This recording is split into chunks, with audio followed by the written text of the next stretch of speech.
was really adamant, I guess, about adjusting our level of support for this until we kind of have a better understanding. And I think that, have we heard back from the FRA as in terms of responding to that extension request? They're considering the council's response. Considering the council's request. That's the official response. I just got that this week. Okay, so we don't know what that means, but we are, I think many remain hopeful. Yep. There's a lot of folks asking for a 90-day extension. And so and we're very hopeful that we'll be granted that or something longer than 45 days. Right, because I think it's important for us to look at this as an opportunity, I think, to look at that type of interconnectivity, even though we've talked about this before and we've had some other discussions.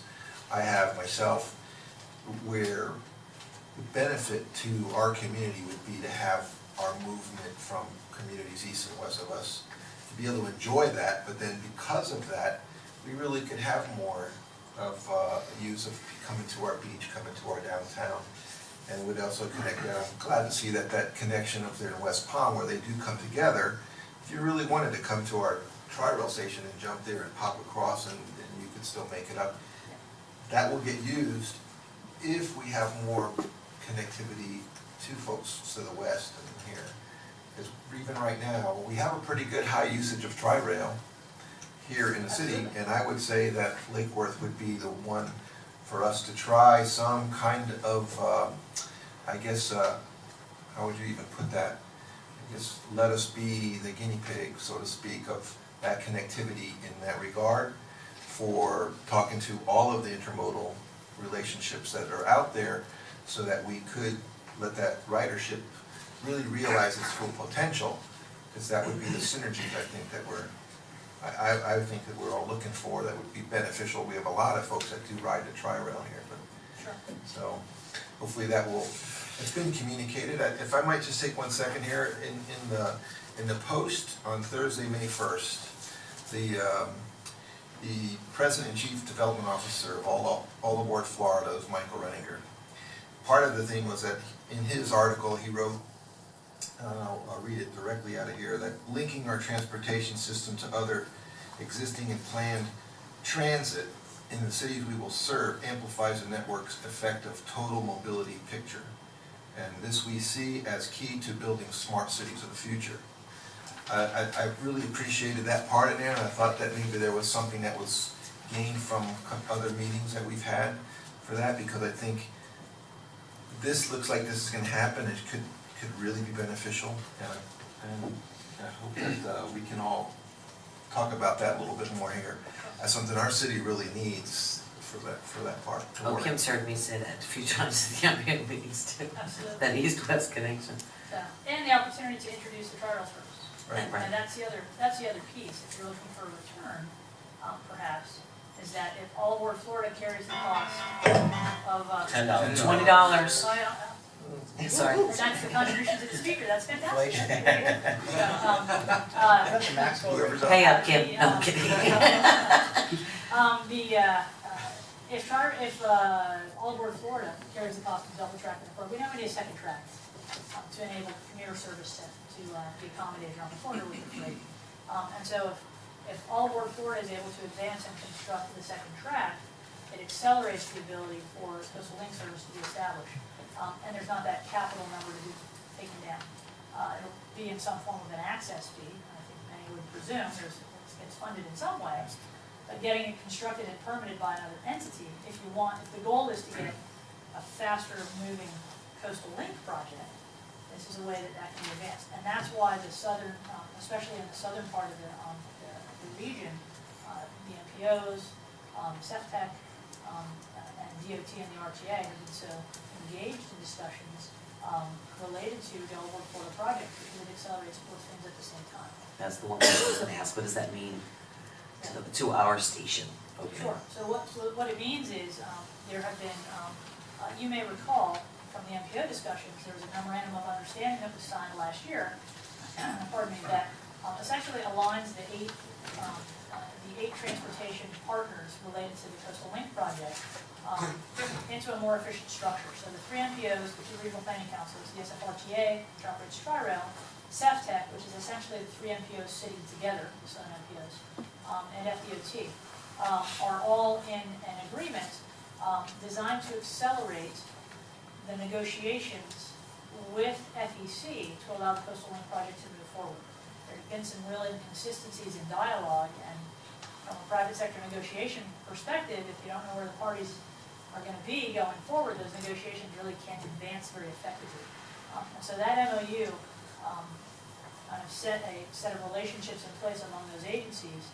The RTA and DOT together have been sitting as the public side of the negotiating team with FEC to establish access fees.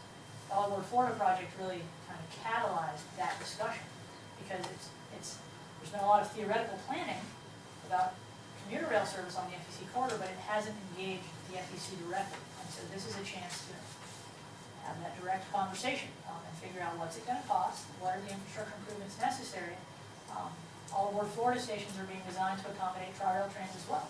And so there's active discussions with FEC about making sure all those stations can accommodate those types of users. The freight rationalization, those trains being able to move across the Iris connection to the south, up to Northwood and back across again, means that we create additional capacity for passenger trains. The passenger trains can fit a lot more passenger trains in the space that a freight train evacuates, if you will, or moves out of the way. So that's all very much interwoven from a policy standpoint and a negotiation standpoint. Commissioner Mercer?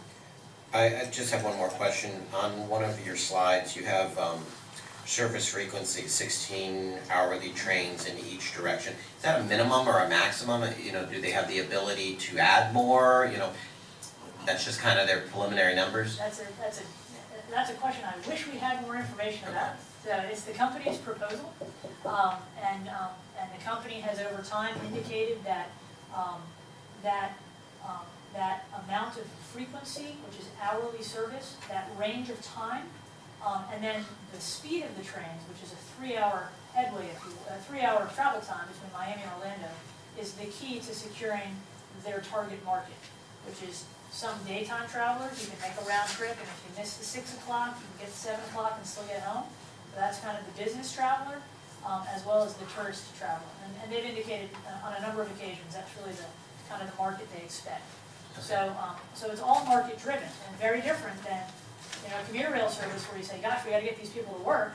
Even if we're losing money, we're running trains that hour. We need to provide that public good. This is a very different type of project where it is entirely a profit-focused discussion. Yeah, because that's one of the biggest questions we're getting from the people is how many trains? Sure. So the number that we have from the company is they're proposing 32 per day additional trains. And there is no forecast, to be fully honest, there is no forecast that shows the amount of freight decreasing over time. So there are only forecasts that show the amount of freight increasing over time. And we know there are improvements in the Port of Miami to dredge to 50 feet, and at Port Everglades to allow those additional, those larger post-Panamax ships that can traverse the Panama Canal when it's widened, be able to unload in Miami. So the rail connections are even more important. And there are some who suggest the ability to operate passenger service, that's a revenue-based passenger service, is more motivation to maybe adjust some of the freight service otherwise. Because without that, I mean, it's a privately owned asset that needs to produce positive revenue. And so freight's the only thing that's left, if that's the case. Thank you. Commissioner McCoy? Thank you very much, Delaney, for your presentation. I was intrigued by some of your comments on the process, that because it's a private entity proposing something on privately owned property, it's not the usual public access process. And I certainly commend Treasure Coast for trying to bring that element in as best as you can. Just so we as public understand a little bit more about it, because of it being private, on private property, how much real latitude does the public have to influence this process? If they decide we're doing this? Right. So I really prefer to have information that people want to hear when I make presentations. This is one of the cases where I don't have the information that the public really likes to hear. It's very frustrating. So to be honest, to tell you what I know, it is very fortunate the company proposed a RIF loan application because there's an EIS process that's required. So in the absence of a RIF loan application, They could, the permitting requirements for railroads are very different than the permitting requirements for other uses. And so there is not really a permission per se to introduce passenger rail service if it's privately funded. If it's publicly funded, the FRA has to sign off on it, or the FTA, or whichever agency is funding it. But for privately funded passenger rail service, there's not a permission process where you ask to run the service and then are allowed to. So you have to document compliance with safety regulations for grade crossings and tracks, and you have to document and test the equipment you're going to carry passengers on. Those are federal standards that must be complied with. But it's a compliance with standards that is required. Not really and that's about it. not really a permit per se. With respect to the improvements that the company is proposing, it's our understanding that the FEC Rail Corridor, of course, exists, as many know, with some immunity from the regulatory process that we're used to. So local land use regulations don't apply in the FEC, and there's some sovereign immunities that were granted to the company when the right-of-way was dedicated by the state. And so to replace the track that used to be there doesn't require an FRA permit. It requires compliance with federal regulations and stormwater. And as you all know the corridor like I do, there's not a lot of habitat quality left in the corridor, and it's pretty well drained. So in terms of permit threshold, it's a fairly easy threshold to surpass. There is not a permit necessary for grade crossing improvements because those grade crossings, as we understand it, each is governed by a grade crossing agreement, and the FEC retains control over those improvements. There's not a lot of permit requirement in there.